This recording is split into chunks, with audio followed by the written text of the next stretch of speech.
더불어민주당 초저출생 인구위기 대책위원회 위원장 김상희입니다. 오늘은 우리 위원님들과 함께 어제 임기 1년 만에 윤석열 정부의 저출산 대책이 발표가 됐습니다.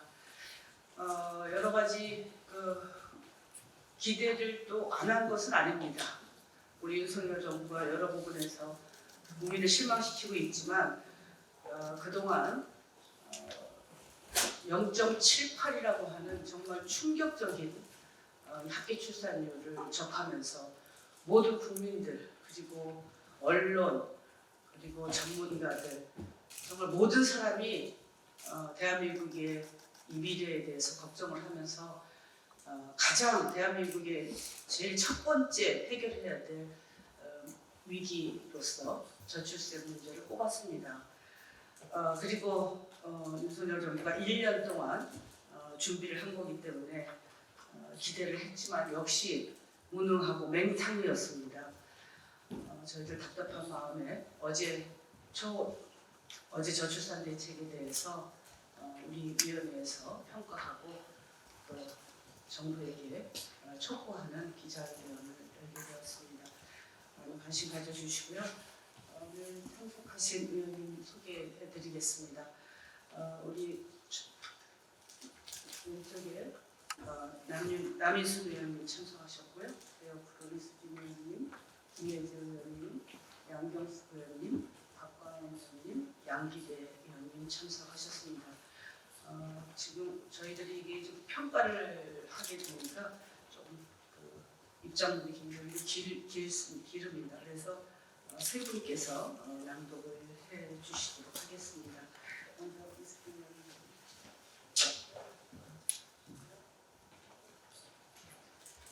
임기 1년여 만에 발표한 윤석열 정부 저출산 대책. 혹시나 했지만 역시나 무능했다. 윤석열 정부는 초저출생 가속화시킬 69시간 노동개혁부터 철회하라. 0.78의 인구 쇼크라는 엄중한 경고에도 불구하고 어제 윤석열 대통령이 주재한 저출산 고령사회위원회에는 전형적인 보여주기식 이벤트에 불과했다.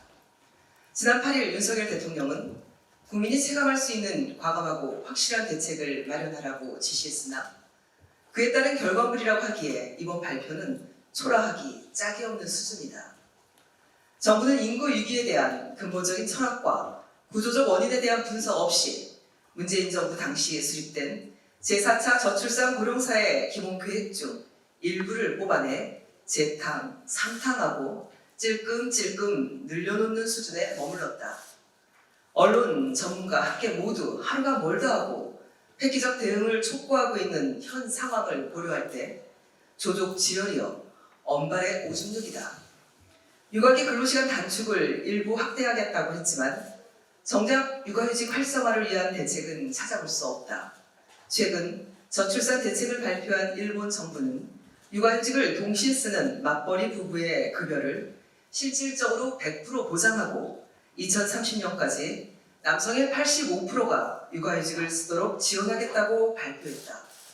출산율 1.27인 일본에 비해 훨씬 더 위기감을 느껴야 할 우리 정부는 이 문제를 향후 검토 과제로 남겨뒀을 뿐이다.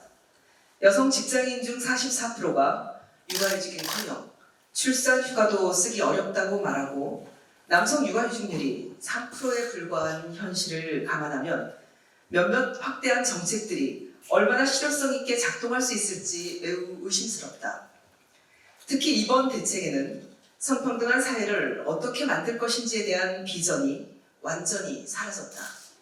구조적 성차별은 없다고 선언한 윤석열 대통령이 저출산 정책에서까지 성평등을 지워버린 것은 아닌지 심히 우려스럽다. 경력 단절, 독박 육아 등 여성들의 희생에 기반한 정책은 결코 성공할 수 없다.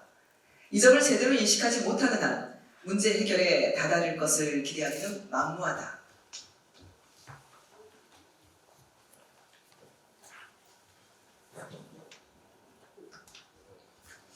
돌봄 정책의 핵심으로 제시하고 있는 늘봄 학교도 심각한 문제다.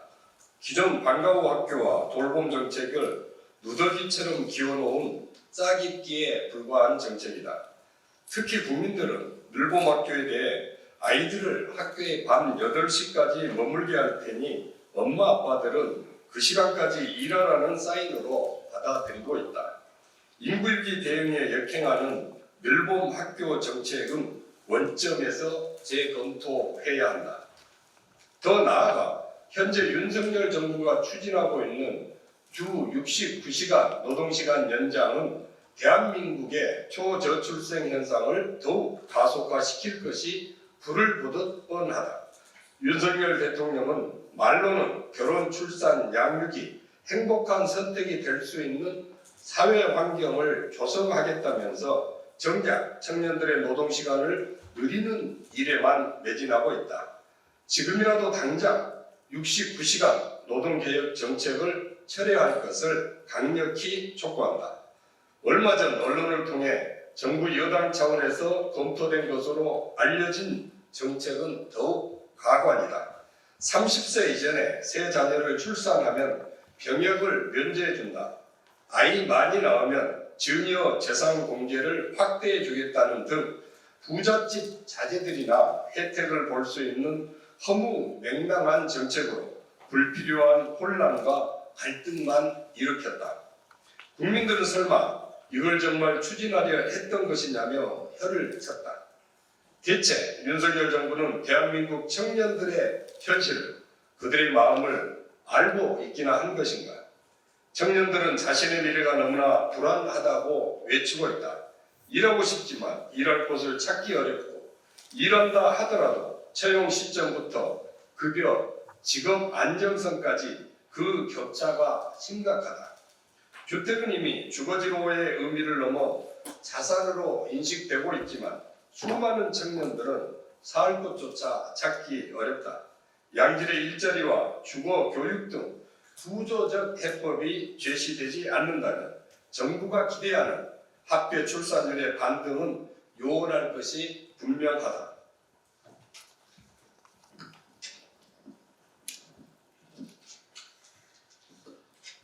더 큰 문제는 현재 대한민국에서 벌어지고 있는 인구 위기는 저출생 문제에만 국한되는 것이 아니라는 점이다.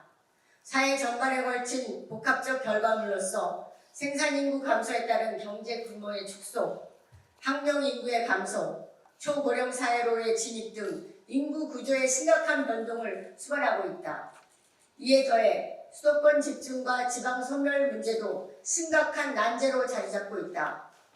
그런데 어제 저출산 고령사회위원회는 이 문제에 대해서 한마디도 언급하지 않았다.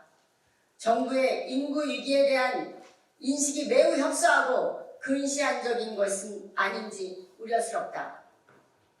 윤석열 정부는 임명된 지 얼마 되지 않은 나경원 위원장을 정치적인 이유로 파면시켰다. 그 결과 저출산 고령사회위원회는 정치적으로 휘둘리고 무력화될 수밖에 없었다. 윤 정부 스스로 인구정책의 컨트롤 타워인 위원회의 실질적 힘을 뺀 것이다. 우리보다 상황이 조금은 나은 일본도 2015년에 1억 총활약 담당 대신이라는 장관급 직책을 신설했다가 최근에는 어린이 가족청 설립, 저출산 담당 특명 장관을 별도로 임명했다. 저출산 고령사회위원회의 위상을 강화하고 전 부처의 관련 정책을 지휘하도록 해도 될까 말까 한 상황이다. 향후 인구위기 대응을 위한 거버넌스를 어떻게 강화할 것인지도 심각하게 고려해야 한다.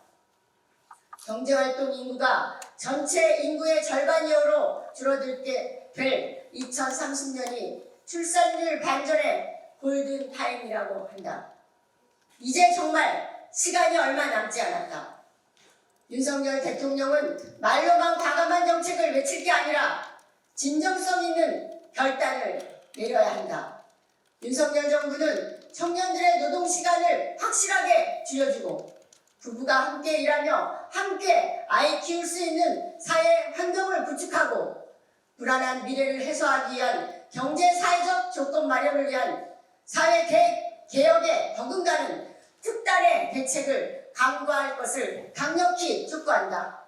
2023년 3월 27일 더불어민주당 초저출생 인구위기 대책위원회 1동. 네, 저출생으로 인한 위기는 미래의 문제가 아니라 현재입니다. 현재의 위기이고, 그리고 저출생 정책은 특히 우리 젊은이들을 위한 민생 정책입니다. 많은 관심 가져주시고 민주당도 이 대책을 위해서 최선을 다할 것을 약속드립니다. 감사합니다.